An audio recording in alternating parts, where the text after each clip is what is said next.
we're down here exploring part of old Camp Kern. In fact, we go back to 1918. It's the first year that camp was called Camp Kern.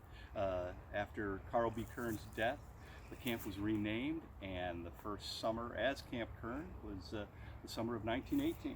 Back in the 19-teens, this was the main entrance to camp. All the honeysuckle and the trees were not here. We would see the lodge, the flagpole. There would be 2 tennis courts, and just a little bit further on, a couple of baseball diamonds. This, I believe, is the remains of the old flagpole. It would have been the base, and of course the rest of the pole attached to it. And there'd be 40, 60, 80 campers circled around the flagpole every morning. They'd blow a bugle for reveille. They would say the Pledge of Allegiance. They would have a prayer and all that just before breakfast. We are standing in what remains of the original Camp Kern Lodge. You can see over here the foundation for the old chimney. This would have been a little common area underneath the actual dining hall. The floor would have been just above us, and it was a large room and a kitchen. Supposedly up to 100 campers could eat there all at the same time. Right here is Cold Springs Road, or what's left of it. It goes northward toward the town of Oregonia. The campers would get a chance to hike into Oregonia.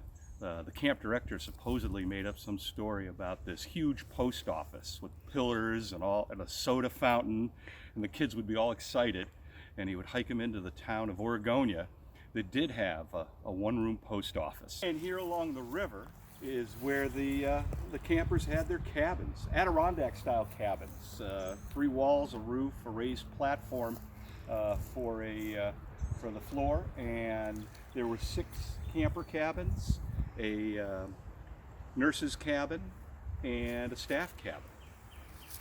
Off in the distance, there would have been the store where a camper could spend up to 10 cents a day, assuming they were in good standing. Here was a chapel area. A big part of the program at the time involved Bible study.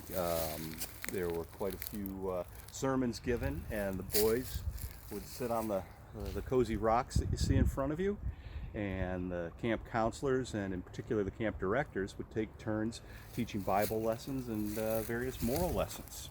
We're obviously down at camp's riverfront. Back in the days of early Camp Kern, the campers, after getting up, would often come down, take a dip.